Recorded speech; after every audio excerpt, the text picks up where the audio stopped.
Si la NBA et ses joueurs sont très souvent seuls sous le feu des projecteurs, il ne faut pas oublier que le monde du basket est très varié et que de nombreuses ligues existent. Aujourd'hui, nous allons revenir sur la carrière de Sue Bird, l'une des plus grandes joueuses de l'histoire de la WNBA, la NBA féminine. Susan Bridget Bird naît le 16 octobre 1980 dans la ville de Syosset aux États-Unis. C'est sa sœur aînée Jennifer qui lui transmet l'amour de la balle orange. Et très vite, ses talents vont se faire remarquer. Elle rejoint l'équipe du Chris the King High School. Et déjà au lycée, elle reçoit de nombreuses récompenses individuelles dans les médias de l'État. C'est donc après avoir été remarquée par de nombreuses universités qu'elle décide de rejoindre les Huskies du Connecticut. Après une première saison gâchée par une blessure, elle et son équipe remportent la NCAA dès l'année suivante. Et ses performances sont admirées par tous. Puis pour sa troisième saison, les Huskies sont tout simplement inarrêtables. Elle ne perdent pas un seul match et termine championne au terme d'une saison historique. Et le rôle de Sue Bird dans l'effectif est grandement souligné. Elle est nommée meilleure joueuse de sa conférence, la conférence Big East. C'est donc sans grande surprise qu'elle est sélectionnée en première position de la draft WNBA de 2002 par le Storm de Seattle. Et c'est alors que débute une très belle histoire. En effet, il ne faudra qu'une seule saison pour que le monde comprenne le talent de Sue Bird. En prenant la place de franchise player, elle mène son équipe jusqu'en playoff et sera même sélectionnée au All-Star Game dès sa saison rookie. Puis en 2004, l'équipe qui n'avait jusqu'ici pas même réussi à remporter un seul match de playoff de son histoire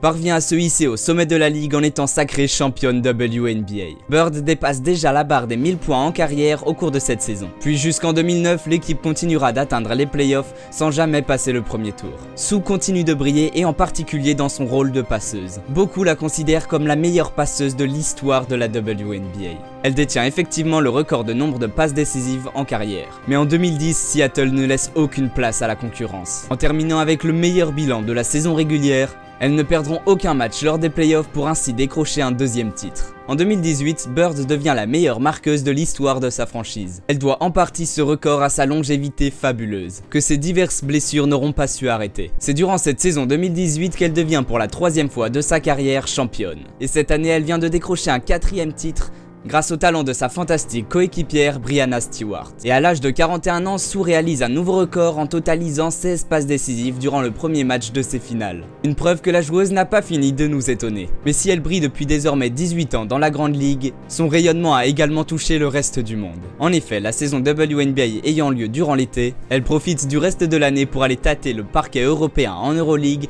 de 2004 à 2014. Et c'est à 4 reprises qu'elle remportera le titre. Mais si elle a su faire rêver notre continent, elle en a également été le pire cauchemar, en remportant 4 fois de suite les Jeux Olympiques ainsi que 4 Coupes du Monde avec la sélection américaine. Une véritable leader dans l'âme qui a su comprendre ce dont chacune de ses équipes avait besoin. Aujourd'hui âgée de 41 ans, nous assistons sûrement à ses derniers pas dans la ligue. Alors profitons, car des joueuses de ce calibre, il n'en existe pas beaucoup. Je reparlerai sûrement de basket féminin ici, mais s'il y a une chaîne que je vous conseille fortement d'aller voir, c'est celle de Daily. Il publie sur sa chaîne et sur ses réseaux du contenu centré sur le basket féminin et vous en apprendrez forcément énormément. Merci à tous d'avoir regardé cette vidéo, j'espère qu'elle vous a plu et que vous aurez appris des choses. Si c'est le cas, n'oubliez pas de vous abonner et de partager, ça motive énormément. On se retrouve très bientôt, d'ici là, portez-vous bien.